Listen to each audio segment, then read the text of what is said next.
जीवन का असली आनंद 1 मिनट निकालकर जरूर पढ़े। बहुत समय पहले की बात है जब एक राजा अपनी शक्ति के बल पर दुनिया भर में राज करने लगा था। वह अपनी शक्ति पर इतना गुमान करने लगा था कि अब वह अमर होना चाहता था। उसने पता लगाया कि कहीं ऐसा जल है जिसे पीने से व्यक्ति अमर हो सकता है। देश दुनिया में भटकने के बाद आखिरकार उसने उस जगह को खोज लिया जहां पर उसे अमृत प्राप्त हो सकता था। वह एक पुरानी गुफा थी जहां पर कोई आता जाता नहीं था।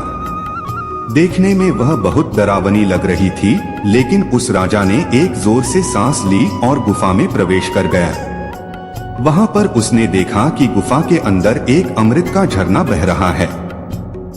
उसने जल पीने के लिए हाथ ही बढ़ाया था कि एक कौवे की आवाज आई। कौवा गुफा के अंदर ही बैठा था।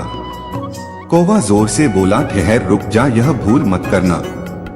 राजा ने कौवे की तरफ देखा। वह बड़ी ही दयनीय अवस्था में था। पंख झड़ गए थे, पंजे गिर गए थे, वह अंधा भी हो गया था, बस कंकाल मात्र ही शेष रह गया था।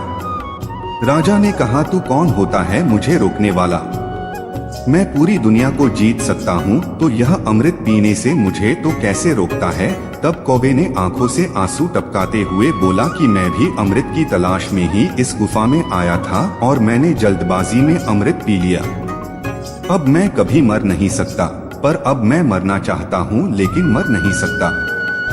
देख लो मेरी हालत। कौवे की बात सुनकर राजा देर तक सोचता रहा। सोचने के बाद फिर बिना अमृत पिए ही चुपचाप गुफा से बाहर वापस लौट आया।